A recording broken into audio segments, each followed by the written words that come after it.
बरगाइन में घुसने के लिए बहुत सारे लोग घंटों तक चुपचाप लाइन में खड़े रहते हैं।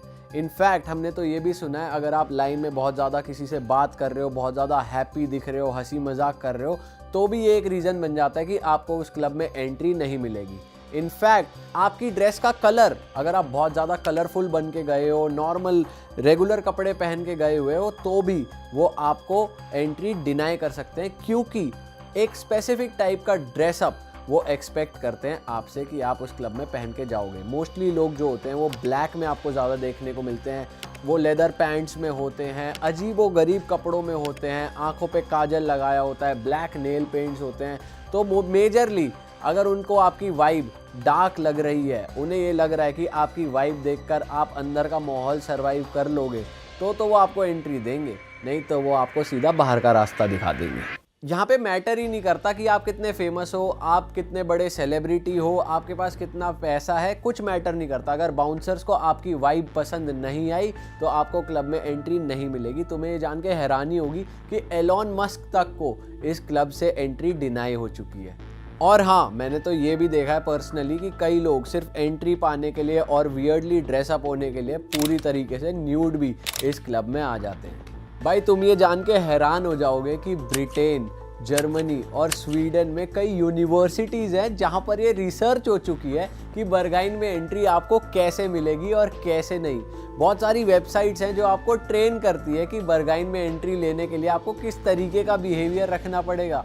बहुत सारे लोग ये कहते हैं कि भाई एंट्री के टाइम आप गेट के आसपास आओ तो इंग्लिश में बात मत करो, या अपनी लुक थोड़ी सी गेइश लो, थोड़े गे लगो पर ज़्यादा भी गे मत लगो ताकि आपको एंट्री मिल जाए। ऐसे बहुत सारे सोशल मीडिया ग्रुप्स बने हुए हैं जो ये ट्रेन करते हैं कि किस तरीके से आपको बरगाइन में एंट्री मिलेगी। और इनफैक्ट हम बर्लिन में थे तो हमें तो ऐसी शॉप्स भी दिखी जहाँ पे कपड़े मिलते हैं जो आप खरीद के इन क्लब्स में पहन के जा सकते हो।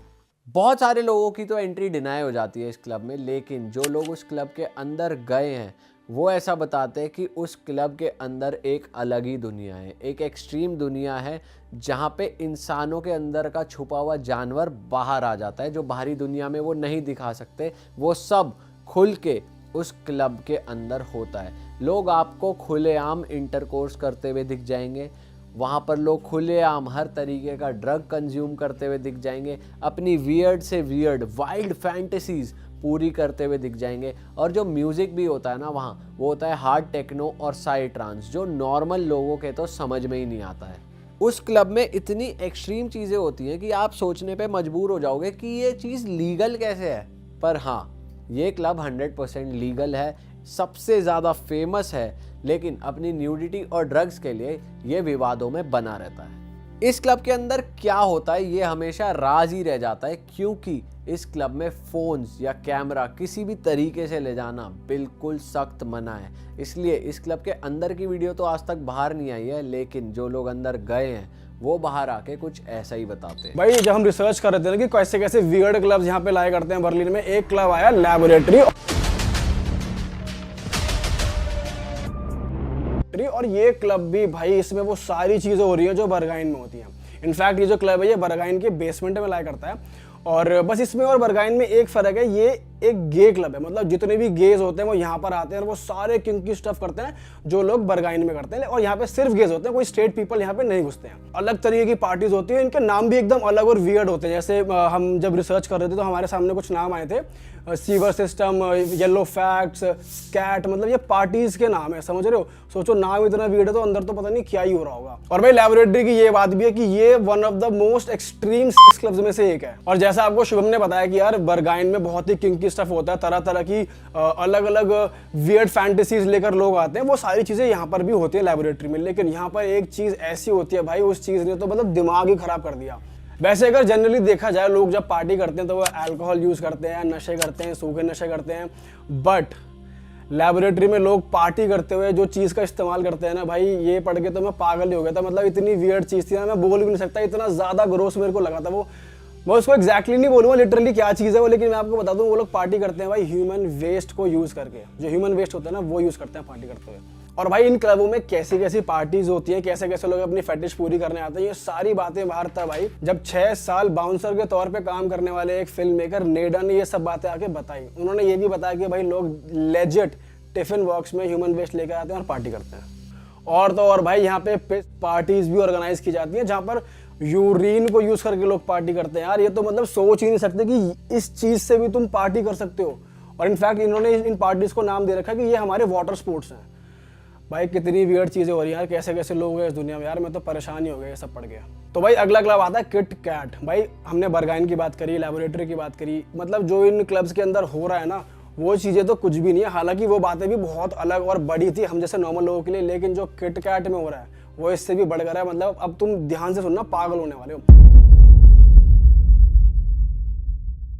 तो हमारे पॉडकास्ट पे गेस्ट आए थे, उन्होंने हमें बताया था कि वो किट कैट क्लब गए थे। तो जब हम बर्लिन गए तो हमारे अंदर भी आया कि हम लोग भी इस क्लब में जाते हैं। हालांकि हमारी एंट्री वहाँ पे नहीं हुई थी। अब सुनो क्यों नहीं हुई। सबसे पहले तुम्हें पहनने पड़ेंगे अजीबोगरीब कपड़े, मतलब तुम्हारे कपड़े जो थोड़े से सेक्सुअली प्रोवोकेटिव लगे। और इस क्लब के बारे में ये भी है कि Kit Kat Club sex positive club के नाम से जाना जाता है बर्लिन में। सेक्स पॉजिटिव क्लब्स का मतलब होता है भाई कि कुछ ऐसे क्लब्स या ऐसे venues that promotes open and non judgmental exploration of sexuality. मतलब तुम किसी की सेक्सुअलिटी को ऐसे एक्सप्लोर कर सकते हो और तुम्हें कोई जज नहीं करेगा वहाँ पे। तो ये इस टाइप का क्लब है। अब भाई बात करते हैं कि इस क्लब के अंदर क्या है। इस क्लब में पूरा एक तो डार्क माहौल बना हुआ है। अंदर स्विमिंग पूल है, डार्क रूम्स हैं और भाई लोग तुम्हें वहाँ सारी गलत एक्टिविटीज करते हुए दिख जाएंगे। मतलब मेकआउट तो वहाँ पे छोटी चीज़ हो चुकी है। वहाँ पे लोग जेन्युइनली सभी लोग एक दूसरे के साथ मतलब वो कर रहे होते हैं जो आप अभी सोच रहे हो ना, एग्जैक्टली वही चल रहा होता है। मतलब दो लोग यहाँ पे हैं, एक बंदा वहाँ खड़ा हुआ है, वो उसको देख सकता है। मतलब लोग इतने ओपन है कि वो ओपनली वो सारी अडल्ट एक्टिविटीज वहाँ कर रहे हैं। और दूसरी बात, यहाँ पर कोई तुम्हें जज नहीं करने वाला, क्योंकि सभी लोग वहाँ पे ऐसी किंकी स्टफ करने के लिए ही आए हुए हैं।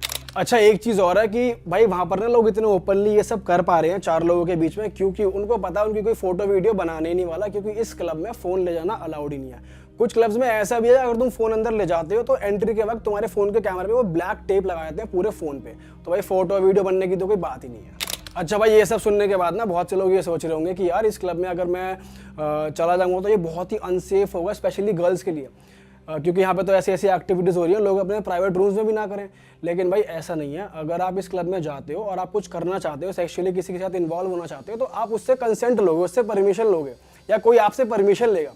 कोई फोर्सफुली तुम्हारे साथ करने की, कुछ भी गलत काम करने की कोशिश नहीं करेगा। अगर आप वो कंसेंट देते हो या फिर आप किसी के साथ कुछ करना चाहते हो, वो आपको कंसेंट देता है, तभी बात आगे बढ़ती है, वरना बात वहीं की वहीं दब जाती है। हालांकि अगर कोई अनकंफर्टेबल महसूस करता है, कुछ जानबूझ के फोर्सफुली कुछ करता है, तो उसे बाहर निकाल दिया जाता है।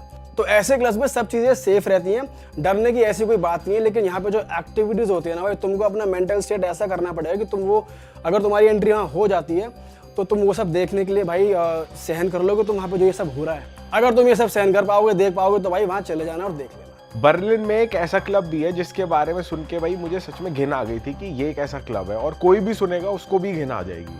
तो वहाँ पर एक ऐसा बार है जो टॉयलेट की थीम पर बना हुआ है। मतलब कोई अगर वहाँ पर आता है तो वो टॉयलेट सीट पर बैठता है सीधा।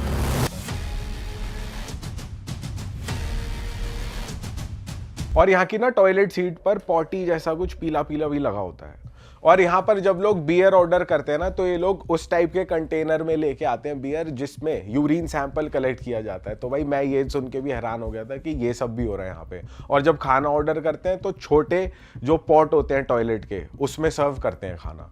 और इस बार का नाम है दास क्लो। अगर हम इसके नाम को ट्रांसलेट करें इंग्लिश में, उसका मतलब ये निकल के आता है द टॉयलेट। और इस क्लब की एक खास बात और है कि जो इसका इंटीरियर है ना, तो इसके छत पे ऐसे पुतले लगाए गए हैं इंसानों के, जो जब आप खाना खा रहे होते हो तो एकदम से वो कभी भी आपके ऊपर आके गिर सकते हैं, या फिर जब खाना खा रहे होते हैं लोग तो मकड़ी ऊपर से आके गिर जाती है। तो भाई बड़ा अजीब सा क्लब है, मैं तो हैरान हो गया था इसके बारे में सुन के।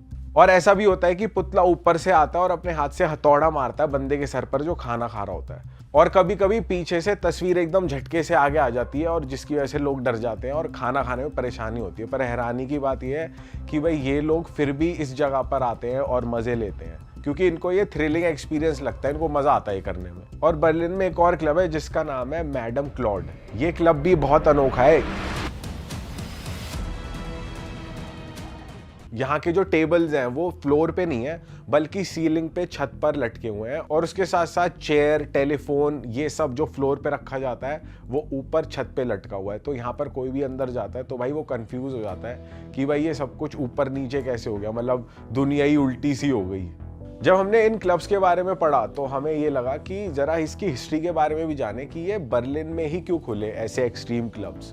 तो हमें ये पता चला सेकेंड वर्ल्ड वॉर के बाद जब वेस्टर्न कंट्रीज़ और सोवियत यूनियन के बीच कोल्ड वॉर चल रहा था, उस दौरान बर्लिन को 2 हिस्सों में बांट दिया था, ईस्ट और वेस्ट।